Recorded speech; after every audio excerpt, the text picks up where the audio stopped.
One thing I want a parent to really understand is that when they sign their child up to play on a team, they're making a commitment.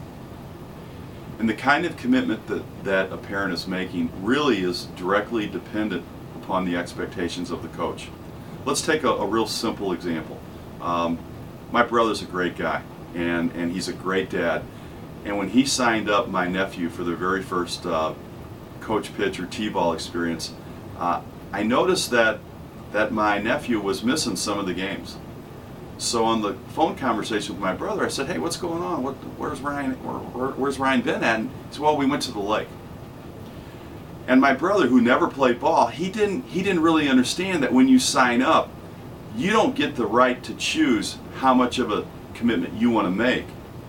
The team has the opportunity and the right to sort of dictate the expectation level that they have on you. So you need to investigate that as a parent. What am I signing up for? I always like the old 85% rule. I wanted my kids there 85% of the time. So if we played 20 events, if we had practices and events and it came to 20 times, then I think you should be there 17 times. So I can give you a little leadway on that. But if you're not going to make it 17 times on a 20, then I think that it's not going to work. So as a parent, when you sign your kid up, you need to investigate what is the expectation that team has, and it's not what is it that you want to do, how much of commitment that you want to make. It's the expectation that the team has of you. What example would that show if that parent allowed the lack of commitment? Okay. If a parent doesn't do their homework and follow through on what the expectation is, then what you're really telling your son or daughter is that what they want always comes first.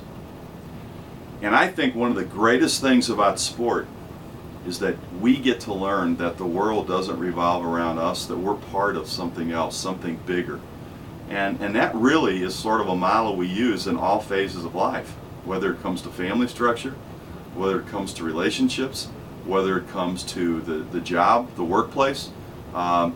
We have to know that this is an opportunity for a parent to begin to teach the kids that they're part of something, that they can't make the ground rules. And while we're on this, a very common area here is where you have maybe a 12-year-old that plays multiple sports, and he's signed up for, say, baseball, and he's got a soccer, and there's a conflict. One of the problems I have is that I've always seen parents and kids, they decide for themselves which one they're going to. And I don't think that can happen.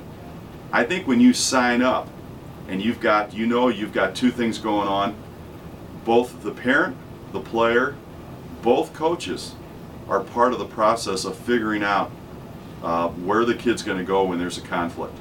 The kid and the parent don't get to choose where they go. This should be worked out beforehand. A simple way to do it, in my world, is that when my kids played some baseball and they played, say, volleyball, and there was a conflict.